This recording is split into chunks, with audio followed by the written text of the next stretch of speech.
Welcome to Senior Insights. My name is Cynthia, and today I'm going to talk about some hints and tips that I came across from my local supermarket.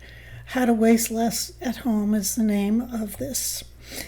So I think it's really probably nothing that we don't already know, but it doesn't hurt to go over these things. So first we're going to talk about shopping, and what you really want to do is know what you're shopping for. Make a list. I have a grocery list right here. I write things down as I find that I need them, as I discover I need them. I also use the shopping flyer. I get on the computer and I go through all the things that are on sale that week, and I evaluate whether I need them or I'm going to need them shortly. I put them on my list. One thing that I learned the hard way is you have to write the brand name down if there's something that's on sale that you want to purchase, because you may accidentally pick up the wrong kind and not get the sale item. So plan for bulk buying. I do this. I actually I don't buy like a half a cow or anything, but I do buy the family size packs of, say, chicken or hamburger or pork, and I individually freeze them. I have one of those Seal a Meal kinds of things. It's not that brand, but it's a Seal a Meal, and I put it in individual portions, or what I would use. So I do that. The other thing I do is I purchase, I think I told you that I like scallops. I purchase scallops in bulk, say 5 pounds, and then I separate it into individual servings. Now, I only eat 3 or 4 scallops at a time. Despite the way I look, I don't eat a lot at one sitting.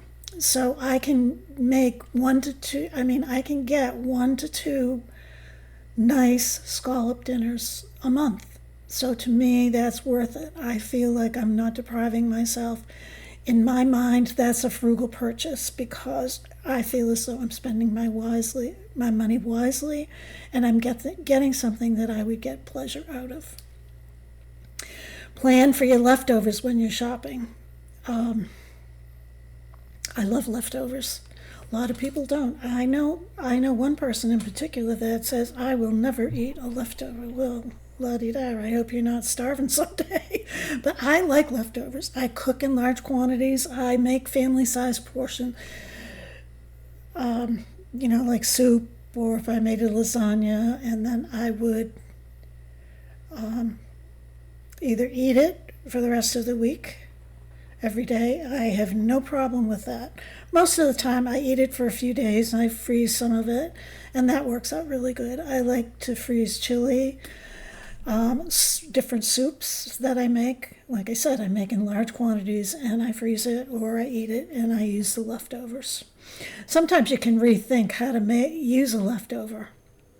My imagination isn't that good, so I don't know if it would be good for me. But then the other thing is, when you come home, you need to wash your produce. I hate to admit it. I'm ashamed to admit it. I don't always do that. I do wash it before I use it, but it is advisable to wash your produce right away when you come home, and to wash it in a solution of vinegar and water. I don't know the exact proportions. And then to soak them for a while and swish them around, and then dry them. They have to make sure that they're absolutely dry. One of the things that is very important to do it with is cucumbers. And we've talked about cucumbers being one of the biggest wasted produce in our freezers. In our refrigerators, because they get little dents in them, and they get squishy and they get moldy. Well, the vinegar will kill mold spores and bacteria on the individual vegetables, so maybe that's a good thing to do. So you want to extend the life of your produce as much as you can. Another thing is strawberries.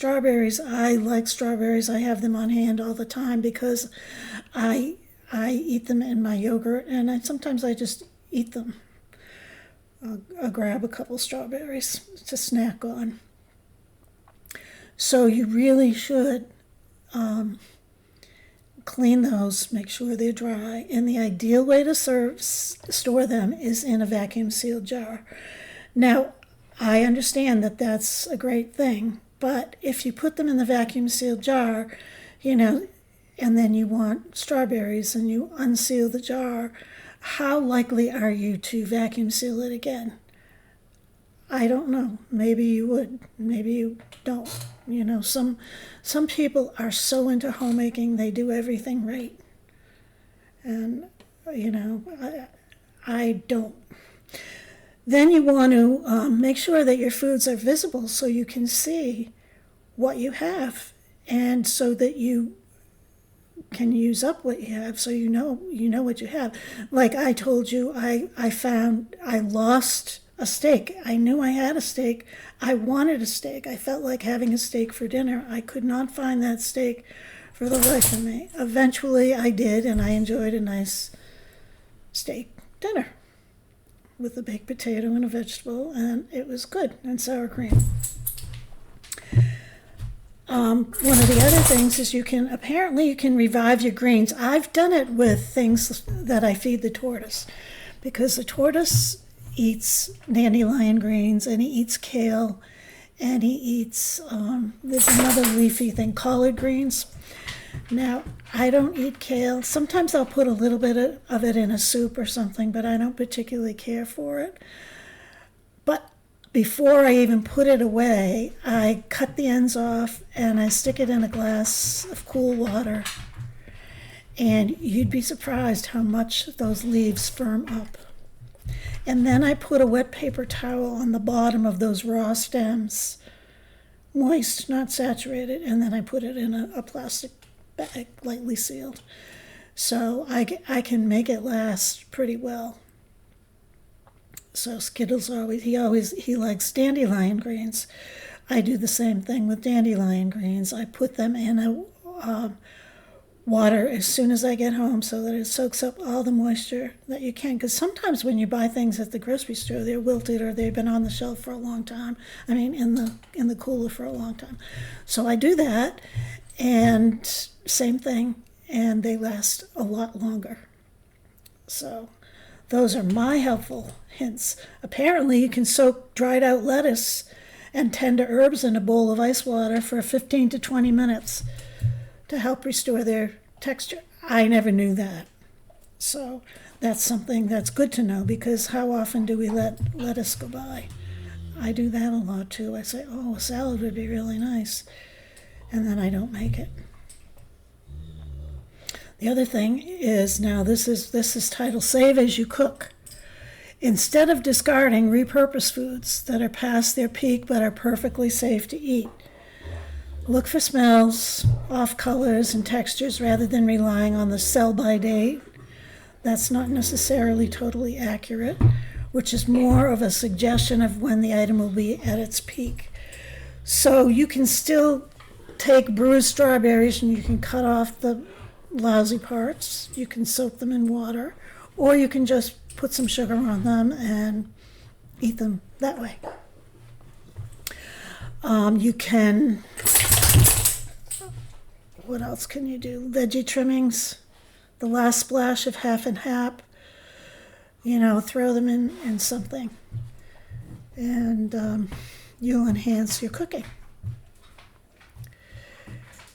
Give not leftover foods. Transform past perfect foods. Give foods like overripe fruit, wilted greens, stale bread a second life in recipes that are forgiving and flexible. You can turn your bread into breadcrumbs or croutons and things like that. And you don't have to waste. You can blend your overripe fruit into smoothies, cook them down into a compote, or make a mixed fruit crumble. Wilted greens you can blend You can make a pesto from them, stir into a soup or a sauce, or add to a quiche or a casserole where it doesn't matter that they're wilted, but they're still, they're not moldy and they're still good. You still get the cooked value. Cooked rice. This is another one that I do, like with pasta. I will make 1